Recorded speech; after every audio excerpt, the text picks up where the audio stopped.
अस्सलाम वालेकुम। वालिद साहब के हवाले से मेरी पहली याददाश्त स्कूल का एक दिन है। मैं सरगोदा के जूनियर मॉडल स्कूल में शायद तीसरी या चौथी जमात में पढ़ता था। ये 1978 या 79 का साल था। एक दिन मेरे वालिद छुट्टी के वक्त से आध पौन घंटा पहले ही स्कूल आ गए और हमारी हेड मिस्ट्रेस की इजाज़त से मुझे अपने साथ लेकर बाज़ार गए।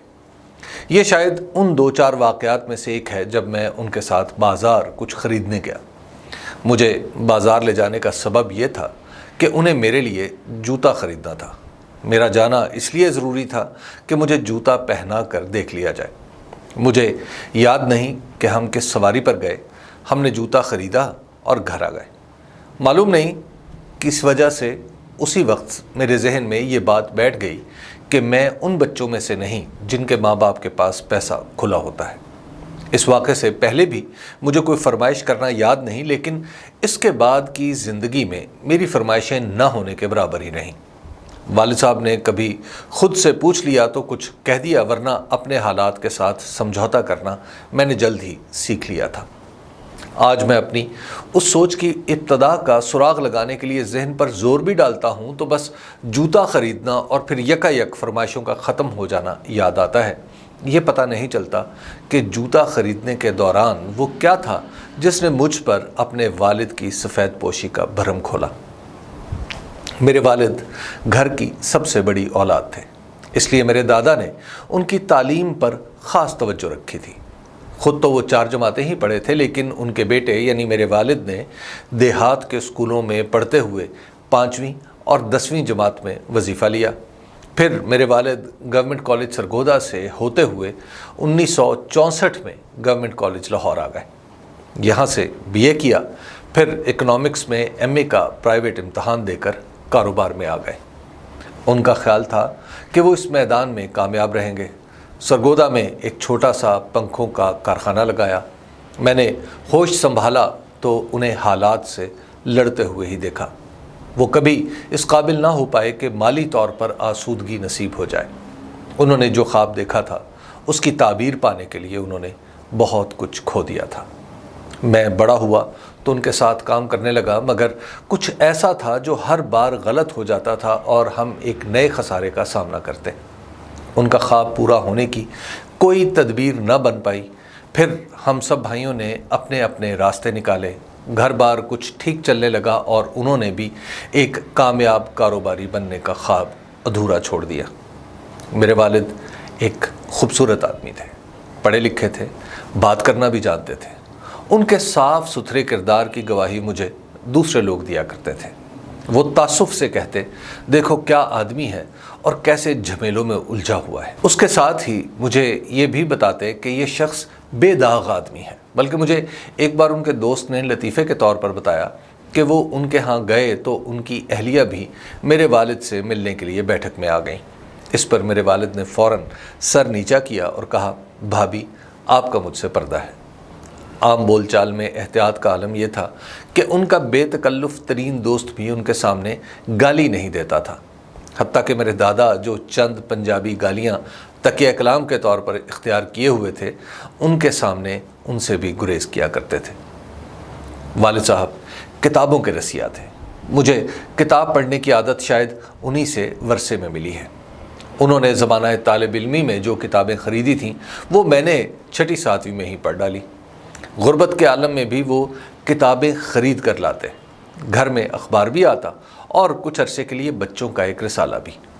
उनकी लाई किताबें और रोज़ाना अखबार पढ़ने की वजह से ही मुझे पढ़ने की बाकायदा आदत पड़ गई। वो कुछ अरसा जो मैंने गवर्नमेंट कॉलेज सरगोदा में गुजारा वो लाइब्रेरी में ही गुजरा। फिर कई तरह के काम करने के दौरान भी किताब हाथ से नहीं छूटी। वालिद साहब और मेरे मुख्तलिफ़ ख़यालात बहस मुबाहिसे का मौजू भी बने रहते थे। वो अल्लामा इकबाल के शहदाई थे, जबकि मेरी इकबाल पसंदी उनकी शायरी तक महदूद थी। क़िबला वालिद साहब का ख़्याल था कि पाकिस्तान में मज़हब को नाफिज होना चाहिए। मेरे ख़यालात बरअक्स थे। उनकी ज़िंदगी मज़हब की कदीम ताबीर के ताबे थी, मेरे तसव्वुरात बिल्कुल जुदा थे। मेरे लिए बड़ी आसान बात थी कि उनके सामने खामोशी इख्तियार कर लेता, मगर मैं क़स्दन ऐसा नहीं करता था। اس کی وجہ یہ تھی کہ انہیں اس بحث میں کچھ لطف آتا تھا، اس لیے میں اختلاف کی فضا ختم نہیں ہونے دیتا تھا۔ البتہ آخر میں وہ ایک آدھ دلیل کے بعد ہی برا ماننے لگے تو میں نے بھی بحث مباحثہ ختم کر دیا، مگر آنے جانے والوں سے وہ میرے خیالات پر تعصب کا اظہار کرتے رہتے تھے۔ یہ بھی عرض کر دوں کہ ان سے بحث مباحثہ بہت بعد کی شے ہے، ورنہ ان کے اور میرے درمیان باپ بیٹے کا روایتی فاصلہ بہت زیادہ تھا۔ یہ اتنا ہی فاصلہ تھا جتنا ان کے اور میرے دادا کے درمیان تھا۔ عجیب بات ہے کہ میرے دیگر چچا اپنے والد کے ساتھ میرے والد کی نسبت کچھ قریب تھے۔ یہی کیفیت ہمارے گھر میں بھی رہی۔ میں سب سے بڑا تھا، ان کے اور میرے درمیان فاصلہ رہا، جبکہ دیگر بھائی ان کے نسبتاً قریب رہے۔ آخر میں آ کر ہی کچھ ایسا ہوا کہ ہم دونوں باپ بیٹا سیاسی معاملات پر بحث کرنے کے قابل ہوئے۔ مجھے معلوم نہیں یہ اچھا ہے یا برا، لیکن یہی ہوتا ہے کہ باپ بیٹے کے درمیان تکلف کی یہ دیوار اگر ایک بار کھڑی ہو جائے تو پھر گرتی بہت مشکل سے ہے۔ دلچسپ بات یہ ہے کہ میرے اور ان کے درمیان تکلف کی دیوار حائل تھی، لیکن میرے دوستوں کے ساتھ ان کی خاصی بے تکلفی تھی۔ سرگودا میں ہمارا گھر میرے دوستوں کے لیے شام کا ٹھکانہ ہوا کرتا تھا۔ کئی بار ایسا ہوتا کہ میں گھر پر نہ ہوتا تو میرے والد صاحب ان کے ساتھ بیٹھ جاتے اور ہر معاملے پر گپ لگاتے۔ والد صاحب نے اپنے مالی معاملات کو درست کرنے کے لیے مسلسل جد و جہد کی۔ میں ان کا بڑا بیٹا ہونے کی وجہ سے ان کی بے شمار مایوسیوں کا شاہد بھی ہوں اور ساتھی بھی۔ انہوں نے کاروبار بند کرنے کے بعد جو بڑا لین دین کیا تھا وہ طے ہو چکا، تو انہیں وہ لوگ یاد آنے لگے جن سے کبھی 150 کا معاملہ ہوا تھا۔ انہوں نے ڈھونڈ کر ایسے لوگوں کو پیسوں کی ادائیگی شروع کی۔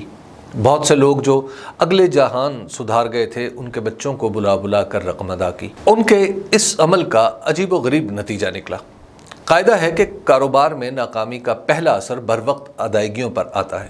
انسان کا وعدہ قابل اعتماد نہیں رہتا۔ میرے والد نے یہ اذیت برداشت کی تھی۔ جب ان کے یہ معاملات طے ہو گئے تو کچھ عرصے بعد مجھے ایک صاحب ملے جو ان کے ساتھ کاروبار کیا کرتے تھے۔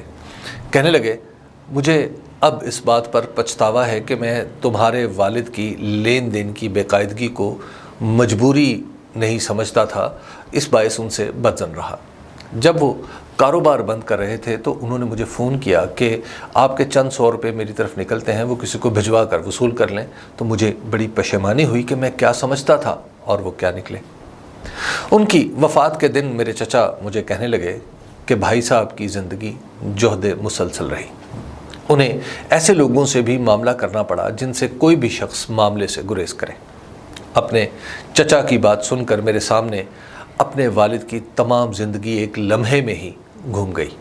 مجھے یاد آیا کہ جب وہ اپنی زندگی بھر کی کاروباری مشکلات سے نجات پا چکے تو ایک دن کہنے لگے، یار زندگی اس طرح سہل بھی ہو سکتی ہے، میں نے تو کبھی سوچا ہی نہیں تھا۔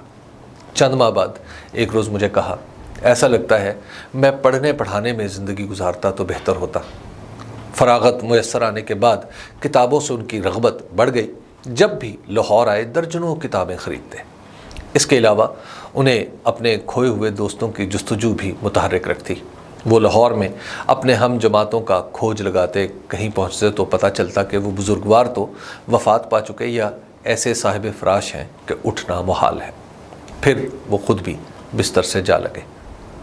والد اپنی اولاد کے بارے میں جو سوچتے ہیں وہ بعض اوقات غلط ہو جاتا ہے، مگر اس میں بھی برکت کا ایک پہلو ہوتا ہے۔ میرا اپنے والد کے بارے میں ایک پراسرار سا تجربہ ہے۔ واقعہ کچھ یوں ہے کہ 1989 یا 90 کی بات ہے کہ میں مزدوری کی غرض سے سعودی عرب جانے کی تیاریوں میں تھا۔ میرے پاس کوئی خاص ہنر بھی نہیں تھا۔ ایک دن کہنے لگے، تم سعودی عرب جانے سے پہلے ٹائپنگ سیکھ لو، شاید اس کے ذریعے تمہیں کچھ بہتر کام مل جائے۔ اس زمانے میں سرگودا کے سیٹلائٹ ٹاؤن چوک پر ایک دکان میں کسی نے ٹائپنگ سکھانے کا انتظام کر رکھا تھا۔ اس کی فیس اس زمانے میں 300 روپے ماہانہ تھی۔ ہم نے کسی طریقے سے 150 روپے کا بندوبست کیا اور میں 15 دن کے لیے وہاں جاتا رہا۔ وہاں کے استاد نے مجھے پہلے ہفتے میں دونوں ہاتھوں کی انگلیوں سے ٹائپ کرنے کی تربیت دی اور دوسرا ہفتہ مشق کروائی۔ مجھے ٹائپنگ کی سمجھ آ گئی، بس مشق کی ضرورت تھی۔ اتفاق ایسا ہوا کہ سعودی عرب میں مجھے ایک چھوٹا سا ٹائپ رائٹر بھی میسر آ گیا جس پر میں کبھی کبھار مشق کر لیتا تھا۔ बस ये मशक ही थी, वरना सऊदी अरब में टाइपिंग ने मेरी कोई मदद नहीं की। हालात ने पलटा खाया और मुझे सहाफ़त में आने का मौका मिल गया। उस ज़माने में कंप्यूटर नए नए आ रहे थे। अंग्रेज़ी के रिपोर्टर्स में से कुछ को तो पेशा वराना टाइपिंग आती थी, वरना वो भी एक उंगली से टाइप करते और ख़बर लिखने में काफ़ी देर लगाते। आमतौर पर रिपोर्टर्स अपनी खबरें हाथ से लिखकर टाइपिस्ट को दिया करते थे। यहाँ मेरी टाइपिंग की मशक काम आ गई। फिर ये हुआ कि कुछ अरसे तक मेरी तरक्की में टाइपिंग ने अहम किरदार अदा किया, क्योंकि मैं बहुत तेज़ी से ख़बर बराह रास्त कंप्यूटर पर लिख लेता था। मशहूर ये हो गया कि मैं बहुत अच्छा रिपोर्टर हूँ और इसकी मैंने तरदीद भी नहीं की। फिर मैंने कॉलम लिखे, एक किताब लिखी और न जाने क्या कुछ लिखा। मैं कलम से इतना सुस्त लिखता हूँ कि अगर इसी से लिखता रहता तो कभी कुछ ना लिख पाता। टाइपिंग की वजह से मुझे पेशा वराना मामलात में इतनी बड़ी सहूलत हुई कि मैं सोचता हूँ वालिद साहब के दिल में न जाने क्या ख्याल आया होगा कि उन्होंने मुझे टाइपिंग सिखला दी। अभी मुझे ये ख्याल भी आया है कि वालिद साहब की ज़िंदगी में मैंने उन्हें कभी बताया ही नहीं कि उनकी इस मेहरबानी ने ज़िंदगी में मेरी कितनी मदद की। मुताले के अलावा मुझे उनसे जो दूसरी आदत मिली वो अपनी जेब में मौजूद पैसे के बारे में मोहतात होना है कि ये जायज़ हो। हमने छोटी छोटी ज़रूरतें पूरे करने के लिए भी मुसीबत काट रखी है, मगर कभी ये नहीं हुआ कि हमारे घर में ऐसा पैसा आए जो मशकूक हो। हमारी ज़िंदगियों में खुशहाली के चंद दिन ऐसे थे जब वालिद साहब ने सरकारी ठेकेदारी की। दूसरे ठेके के बाद उन्होंने शिकस्त तस्लीम कर ली कि रिश्वत का मामला उनके लिए नामुमकिन है। जब कोई शख्स पाकिस्तान में तय कर ले कि रिश्वत नहीं देना, तो फिर उसका कारोबार दुनिया की कोई ताकत नहीं चला सकती। सो यही हुआ। वालिद साहब को जायज़ आमदन की फ़िक्र ने ऐसे ऐसे सरकारी बखेड़ों में उलझा दिया जो आम कारोबारी आदमी को बताए जाएँ तो वो हंसते। मुझे भी इनका सरकारी लोगों से मामला करने का तरीक़ा पसंद नहीं था, मगर मैं कुछ नहीं कर सकता था। रुपए पैसे के मामले में मैं उन जितना मोहतात नहीं, मगर आदतन जायज़ नाजायज़ के उन्हीं उसूलों पर कायम रहता हूँ जो उनसे सीखे। जब मैंने लाहौर में मकान बनाया तो उन्होंने मुझसे भी पैसों के बारे में पूछा कि इनमें कोई मिलावट तो नहीं। अर्ज़ किया, कुछ दोस्तों से कर्ज़ लिया है जिनके नाम ये हैं। कोई सरकारी प्लॉट नहीं लिया, हत्ता के सहाफ़ियों को मिलने वाला रियायती प्लॉट भी मेरे पास नहीं, ना कभी इसके लिए दरख्वास्त दी। और फिर ये भी कि बिजली के कनेक्शन के लिए भी किसी को नहीं कहा। ये सुनकर उन्हें कुछ इत्मीनान हुआ। मेरे वालिद साहब एक आम आदमी थे, ऐसे आम आदमी जो अपने मुल्क के लिए कुढ़ते थे। उन्होंने कभी इस मुल्क से कोई तकाजा नहीं किया, सब कुछ अपनी जान पर झीला। मायूस हुए फिर उठ खड़े हुए। सभी आम आदमियों की कहानियाँ एक सी होती हैं। इन कहानियों में कोई ड्रामा नहीं, कोई गैर मामूली बात नहीं, जज्बा शहादत नहीं, कोई वलवला नहीं, बस ज़िंदा रहे चले जाना ही काफ़ी होता है। वो उन लाखों आदमियों जैसे थे जो कानून को कानून ही समझते थे और नहीं जानते थे कि पाकिस्तान में कानून एक जकड़बंदी है, इसके सिवा कुछ नहीं। वो उन करोड़ों लोगों में से थे जिन पर रियासत ने जो कुछ लादा उन्होंने बिला सोचे समझे ही उठा लिया और 1947 में अपनी पैदाइश के दिन से लेकर 10 जून 2024 यानी अपनी वफ़ात के दिन तक उसे उठाए रखा। उनकी इस आदत ने उन्हें कभी सुकून का सांस नहीं लेने दिया। मैं उनसे बस इतना मुख्तलिफ हूँ कि ख़ुद पर पड़े बोझ के मुतल्लिक पहले दिल में सोचा करता था, फिर सवाल करने लगा। बोझ उठाने से इनकार पर मेरा भी दिल माइल नहीं होता। जैसे मिर्ज़ा मोहम्मद अकरम एक आम आदमी थे, उनका बेटा हबीब अकरम भी आम आदमी है, जो आज भी कानून को कानून और दस्तूर को दस्तूर ही समझता है, जिसकी किस्मत में हालात पर कुढ़ते रहना, सुलगते रहना और फिर मर जाना लिख दिया गया है। बेशक हम सबको अपने रब की तरफ लौट कर जाना है। उन लोगों को भी एक दिन मरना है जो ताकत में होते हुए इंसानों पर नारवा बोझ डालते हैं। इन्ना लिल्लाहि व इन्ना इलैहि राजिऊन।